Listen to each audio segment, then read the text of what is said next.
अब वक्त आ गया है कि भारत दुनिया को साफ साफ बता दे, अगर पेट भर भोजन चाहिए तो भारत के बिना यह मुमकिन नहीं। और इस बार भारत के दरवाजे पर मदद की भीख लेकर आया है जापान। वही जापान जो खुद को अब तक एग्रीटेक का बेताज बादशाह मानता रहा है, लेकिन अब हालात ऐसे बन चुके हैं कि जापान में चावल का संकट इतना गहराया है कि उन्हें भारत की ओर देखना पड़ रहा है। और भारत भी अब वो नहीं रहा जो पहले इमोशन में बहकर मदद कर दे। इस बार भारत इस मौके को एक बड़े निर्यात गेम में बदलने को तैयार बैठा है। आखिर जापान में चावल की इतनी किल्लत क्यों है? भारत को इससे क्या फायदा हो सकता है? और कैसे भारत इस डील से पूरी गेम को पलट सकता है? सब कुछ आपको इस वीडियो में मिलेगा। लेकिन आगे बढ़ने से पहले इस वीडियो को एक लाइक दीजिए और चैनल को सब्सक्राइब कर लीजिए। आपको 1 सेकंड लगेगा, लेकिन हमें मिलेगी जबरदस्त मोटिवेशन। असल में पूरी दुनिया जापान को टेक्नोलॉजी और कार मैन्युफैक्चरिंग का बादशाह मानती है, लेकिन पिछले कुछ वर्षों में वहां की खेती बुरी तरह प्रभावित हुई है, खासकर चावल की फसल को लेकर। जापान की मीडिया रिपोर्ट्स के अनुसार वर्ष 2023 और 2024 में आई भीषण बाढ़, जलवायु बदलाव और वहां की बुजुर्ग होती किसानों की जनसंख्या ने चावल उत्पादन को बीते 50 वर्षों के सबसे निचले स्तर पर ला दिया है। जापान का चावल उत्पादन अब पहली बार 1960 के दशक के बाद 6 मिलियन टन से नीचे गिर चुका है। वही मांग अब भी वैसी की वैसी है, क्योंकि जापान में चावल हर घर का मूल हिस्सा है।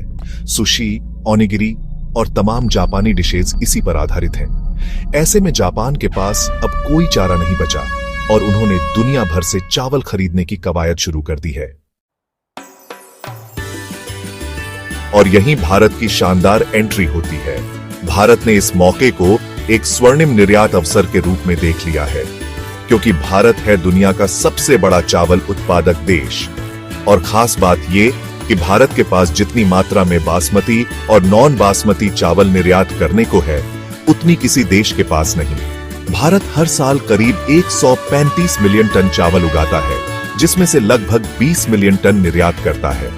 अगर बासमती की बात करें तो अकेले भारत इसका 80% से अधिक निर्यात करता है। और जापान जैसे देश के लिए भारतीय बासमती एकदम नया स्वाद, नया अनुभव है। उसकी खुशबू, उसका स्वाद, उसकी बनावट, सब कुछ अलहदा। अब बात करें ताजा अपडेट की। हाल ही में जापान ने भारत को एक आपातकालीन चावल आयात डील का प्रस्ताव दिया है। यह डील लगभग 2 लाख टन चावल की है, जिसमें बासमती और नॉन बासमती दोनों शामिल होंगे। खबरें हैं कि जापान सरकार भारत की प्रमुख चावल कंपनियों जैसे SAEL, KRBL और LT Foods से बातचीत कर रही है, ताकि जल्द से जल्द डिलीवरी शुरू हो सके। और भारत के पास इतना चावल स्टॉक है कि अगर सरकार फैसला ले तो सिर्फ 1 महीने में जापान की आधी जरूरत पूरी कर सकता है। लेकिन इस बार भारत भावनाओं में बहने वाला नहीं है। यह फैसला होगा रणनीति, मुनाफे और कूटनीति के आधार पर।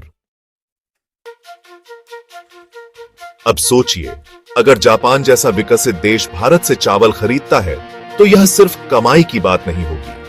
इससे भारत की वैश्विक छवि को भी मजबूती मिलेगी। एक तो भारत को विदेशी मुद्रा का बड़ा फायदा होगा, दूसरा भारत को खाद्य सुरक्षा वाले देशों की सूची में शीर्ष स्थान मिलेगा, और तीसरा जापान जैसे तकनीकी दिग्गज के साथ गहराता व्यापारिक रिश्ता भारत को नई वैश्विक ताकत देगा। और सबसे अहम बात, यह चीन के लिए भी बड़ा झटका होगा, क्योंकि जापान अब भारत की ओर झुक रहा है। यह भारत की विदेश नीति की एक बड़ी जीत होगी।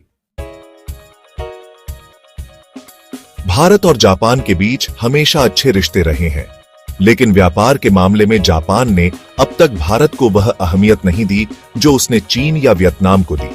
अब वह रुख बदल रहा है, क्योंकि जापान की जनता भी अब भारतीय बासमती चावल के फ्लेवर और गुणवत्ता से प्रभावित हो चुकी है। और भारत भी अब पूरी तरह तैयार है। वोकल फॉर लोकल और ग्लोबल फॉर लोकल जैसी नीतियों के तहत भारत अब हर उस देश से व्यापार करेगा जो भारत की अहमियत को समझता है। लेकिन इस बार खेल भारत की शर्तों पर होगा। जापान को सिर्फ चावल नहीं मिलेगा, Bharat technology transfer, research cooperation और म्यूचुअल ट्रेड बेनिफिट्स भी मांगेगा। इस पूरे घटनाक्रम का सबसे बड़ा गेम चेंजर यह है कि भारत अब सिर्फ कृषि प्रधान देश नहीं रहा, अब वह एक फूड डिप्लोमेसी सुपर पावर बन चुका है। जापान ही नहीं, भारत ने वर्ष 2024 में लेसोथो, सूडान और नाइजीरिया जैसे अफ्रीकी देशों को मुफ्त चावल भेजा। श्रीलंका, नेपाल और भूटान की खाद्य आपातकाल की स्थिति में भी भारत सबसे पहले खड़ा मिला। लेकिन अब भारत सिर्फ मदद नहीं करता, अब वह अपनी ताकत के साथ डील करता है। और यही भारत का अगला दशक तय करेगा, खाद्य नेतृत्व का दशक। अब भारत सिर्फ गेहूं, चावल या शक्कर तक सीमित नहीं रहेगा। अब हमारा लक्ष्य है कि हम दुनिया के सबसे बड़े मसाले, फल, रेडी टू ईट और प्रोसेस्ड फूड्स निर्यातक बने। अब जरा कल्पना कीजिए, अगर भारत जापान को 2 लाख टन चावल देता है और एक टन की औसत कीमत 33,000 से 42,000 रुपये मानी जाए, तो यह डील भारत को सीधे 800 से 840 करोड़ रुपए का मुनाफा दे सकती है। भारत की पहचान जापान की खाद्य चेन में शामिल होगी। किसानों को फायदा मिलेगा, मंडियों को मजबूती मिलेगी और भारत का कृषि क्षेत्र और सशक्त होगा। यह डील दुनिया को यह साफ संदेश देगी, भारत को नजरअंदाज करोगे तो भुगतना पड़ेगा, क्योंकि जब संकट आएगा तो तुम्हारे पास दूसरा विकल्प नहीं बचेगा। यही कारण है कि अमेरिका, कनाडा, यूरोपीय संघ और खाड़ी देश अब भारत के खाद्य उत्पादों को प्राथमिकता देने लगे हैं। भारत अब केवल सॉफ्ट पावर नहीं, बल्कि भोजन के जरिए भी रणनीतिक बढ़त बना रहा है, और जापान की यह डील इसका सबसे बड़ा प्रमाण है।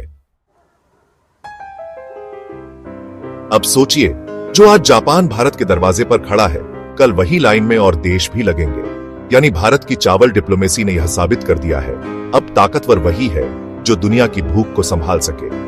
अब बारी आपकी, क्या आपको लगता है भारत को और आक्रामक तरीके से फूड मार्केट में उतरना चाहिए? और क्या भारत वाकई अगला खाद्य सुपर पावर बन सकता है? अपनी राय नीचे कमेंट में जरूर बताएं। वीडियो को लाइक, सब्सक्राइब और अपने दोस्तों तक जरूर शेयर करें। जय हिंद, वंदे मातरम।